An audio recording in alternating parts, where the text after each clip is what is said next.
There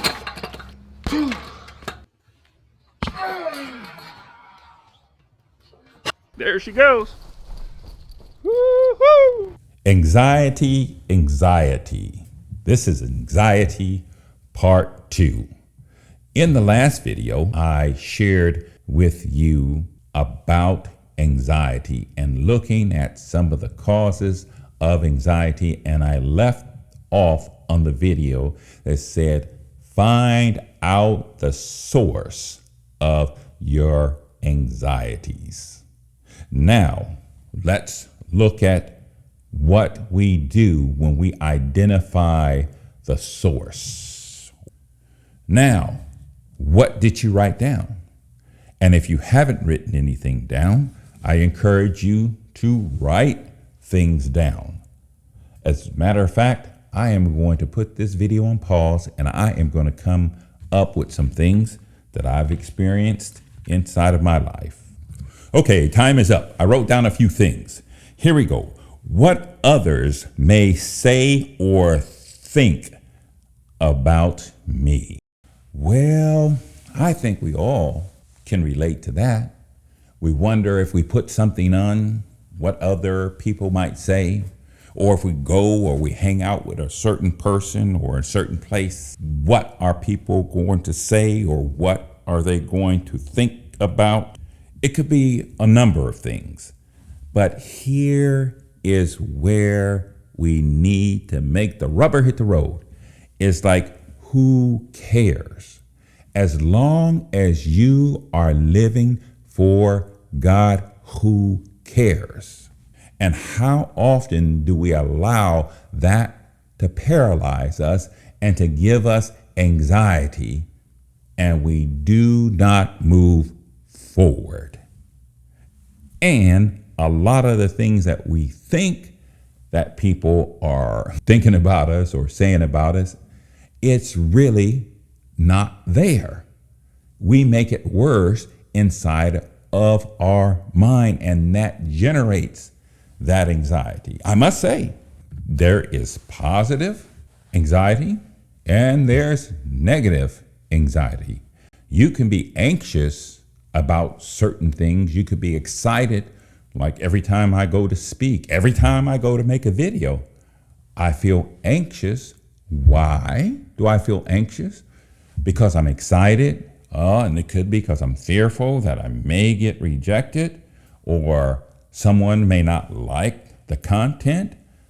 But what do I do? Do I get paralyzed and not make videos? No. You face it. You face it head on, and you can write down, okay, why are you feeling this way? You identify the source, and it could be because of rejection from your past.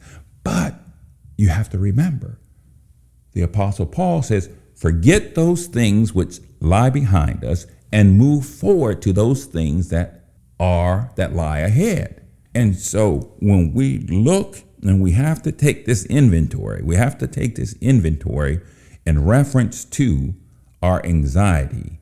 And it's easy to know when we are feeling that way. Sometimes you can wake up on a particular day and it's like, oh no, it is Monday.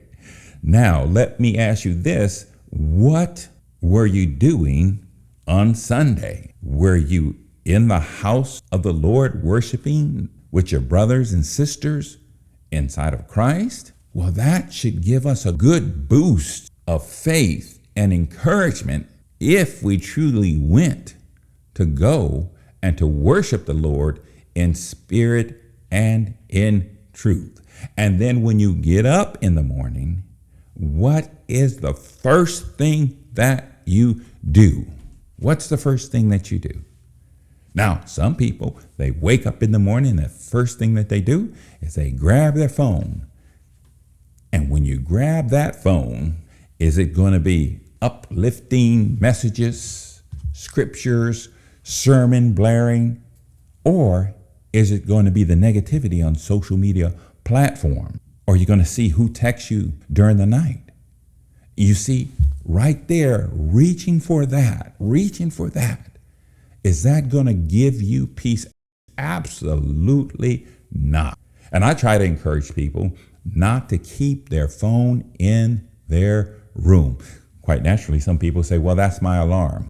How is it working for you? If you're struggling with anxiety, if you're struggling with sleep, if you have a lack of peace, how is that working for you? As they're saying, if nothing changes, then nothing changes.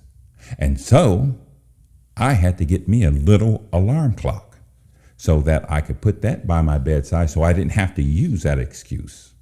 And then what was the last thing that you did or that you looked at before went to sleep? Was it that cell phone? See, we have to look at those things because cell phones in themselves and what's being said can create all kind of anxiety. Say you don't have a problem with that. You don't pick it up, but you go into the living room and you turn on the news to see what's happening in the world. I gotta know what's going on in the world. Well, I can tell you this, it's nothing good. And so you turn it on, and what happens is it gets so toxic that you feed your anxiety, you feed your fear, you feed your worries because you watch those things and you take them in and you're addicted to those feelings. Philippians 4:6-7, we used that in the other video. Let me come back to this. Do not be anxious about anything. Well, it pops up. It's going to pop up. But now, listen to the next part. Feed it as much as possible. Get on your Instagram, your TikTok, get on the social media platform, turn on the news. No, that's not what the word says. He says, but in every situation, by prayer and petition with thanksgiving, present your requests to God. Now, the first thing that we should do in the morning, I heard this once upon a time, it says, if your day is hemmed in prayer, it is less likely to unravel. I really like that. If your day is hemmed in prayer, it is less likely to unravel, meaning that you start with prayer and you end with prayer. Okay, we're going to stop this video and we'll go into our part 3. Let's go to God in prayer. Father God, thank you so very much for this wonderful opportunity to talk about something that we all struggle with, and that is anxiety. But we know that we are carrying way too much, and we know what you say in your word. Do not be anxious about anything. That should resonate